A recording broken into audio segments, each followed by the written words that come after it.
देखो हम यहाँ कर रहे हैं क्वेश्चन नंबर 63। ठीक है। अब 63 में आपको बैलेंस शीट दिया हुआ है। राजेश और Ravi old partners, old ratio is 3:2। Raman is admitted as a new partner introducing a capital of 16,000 and the new profit sharing ratio is 5:3:2।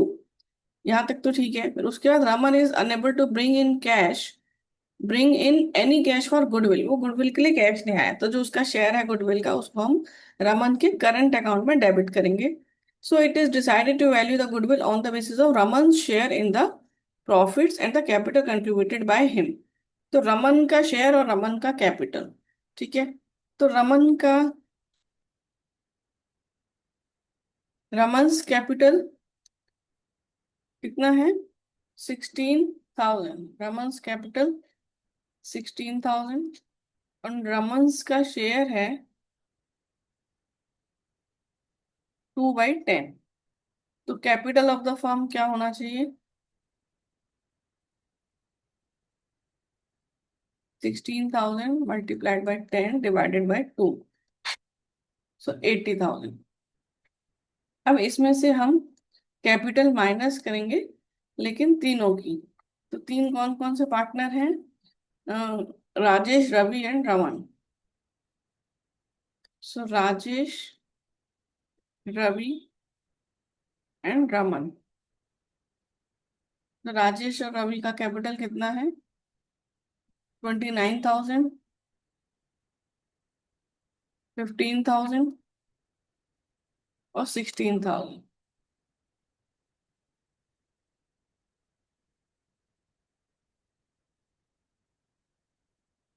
60,000। ठीक है। तो 20,000 क्या हो गया? Goodwill. Goodwill of the firm. और इसमें रमन का शेयर।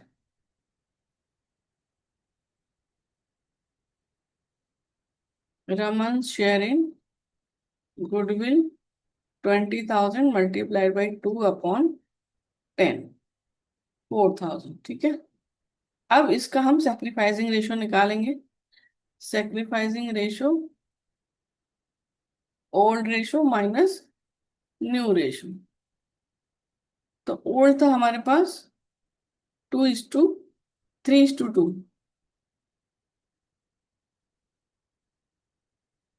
3:2 और 2:2/5। ठीक है। न्यू शेयर है 5:5:3:2। 5:3:2। ठीक है। अब इसे हम सॉल्व कर लेंगे।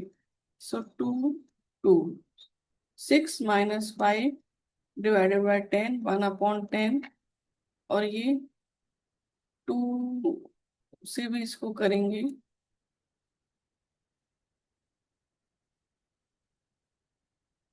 1/10। सो सेक्रीफाइसिंग रेशियो हो गया 1:1, यानी इक्वल का हो गया। ठीक है। तो अब वो जो गुडविल है 4,000 का, अब हम बना लेते हैं revaluation account. So revaluation account के लिए हमने क्या किया? Stock is to be decreased by 5%। So ये डेबिट साइड है और ये क्रेडिट साइड। डेबिट साइड पे लॉसेस आता है, क्रेडिट साइड पर गेन आता है। देखो स्टॉक है हमारा 15,000 का, जिसमें हमें 5% करना है डिक्रीज। सो 750। उसके बाद है प्रोविजन फॉर डाउटफुल डेट्स।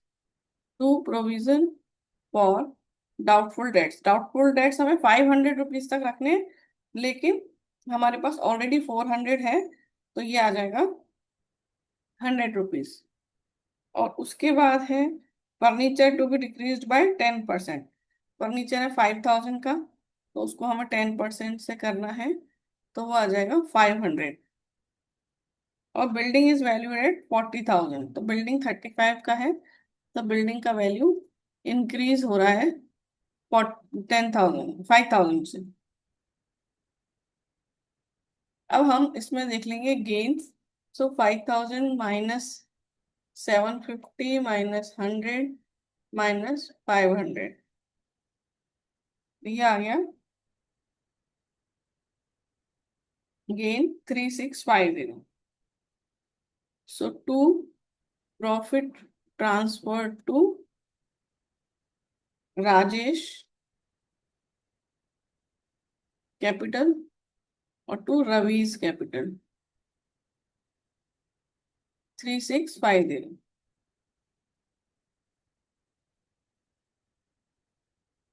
अब 3650 को हम ओल्ड प्रॉफिट शेयरिंग रेशो में डिवाइड करेंगे.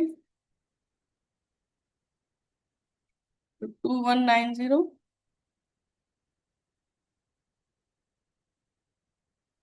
1460. इसके बाद हम बनाएंगे पार्टनर्स कैपिटल अकाउंट. देखो अब हम कर रहे हैं पार्टनर्स कैपिटल अकाउंट. तो पार्टनर्स कैपिटल अकाउंट में हमने तीनों के कॉलम बनाए हैं. अब हम सबसे पहले लिखेंगे उनके balances. Balances brought down. Rajesh का 29,000, रवि का 15,000. उसके बाद जो रमन कैपिटल लेके आए, रमन लेके आए 16,000 का कैपिटल. वो हमने लिखा बाय बैंक.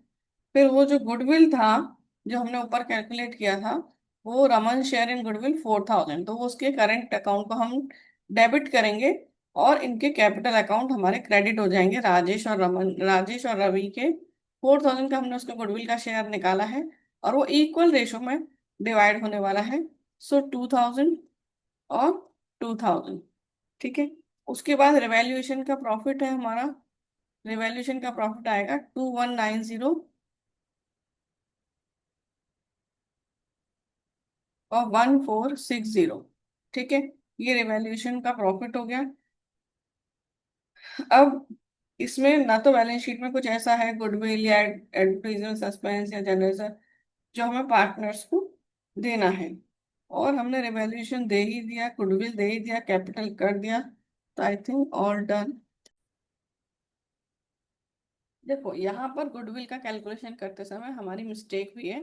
ये जो इनका 29,000 का प्रॉफिट है, 29,000 का जो कैपिटल है, इसमें हमें रिवैल्यूएशन का गेन भी प्लस करना सर. सो 2190 प्लस 1460. ठीक है, ये प्लस करना था. तो उसके बाद ये 60,000 नहीं आएगा. 60,000 प्लस 3650. तो ये आएगा 63,650. तो हमको यहाँ पे इसको रेक्टिफाई करना है. 63,650. अब माइनस 80,000. सो 16,350. इसे भी हम रेक्टिफाई करेंगे. Goodwill of the firm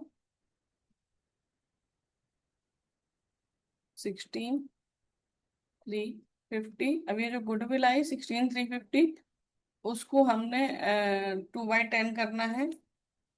so 3,270 का गुडविल रमन लेकर आएगा. फिर 3,270 को हम हाफ हाफ में 1:1 के रेशो में देंगे. सो 1635. तो ये जो गुडविल है यहाँ पर, ये 1635 और 1635 आएगा. 1635. तो इस ये जो ये है, इसको हमने 1:1 के रेशो में 1635 और 1635 दोनों पार्टनर्स को देना है. अब हम इसको कैलकुलेट कर लेंगे. सो 29,000 प्लस 1635 प्लस 2190 32,825. फिर ये 15,000 प्लस 1635 प्लस 1460 18,095 एंड 16,000. सेम यहाँ पर आ जाएगा.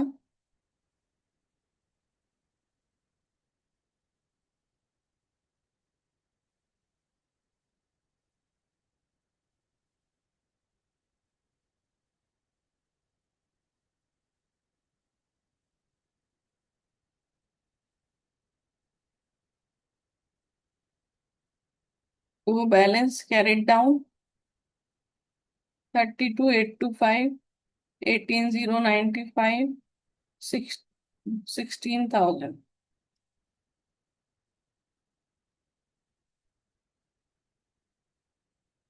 Capital will be same.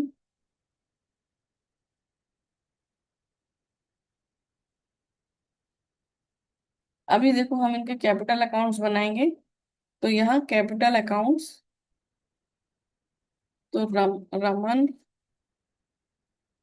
Rajesh, Ravi, Raman.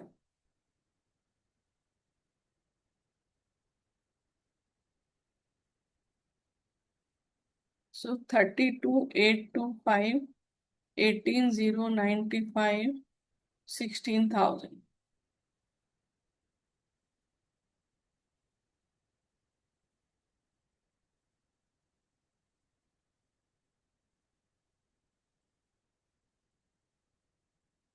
66,920।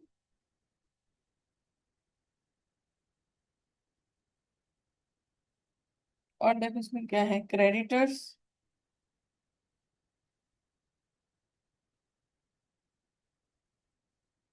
Creditors है 38,500। और आउटस्टैंडिंग रेंट है 4,000। इन सब का हम टोटल कर लेंगे।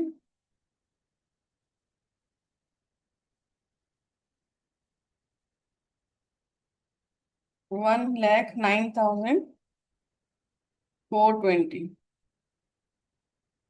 सो 1,09,420 टोटल आ जाएगा।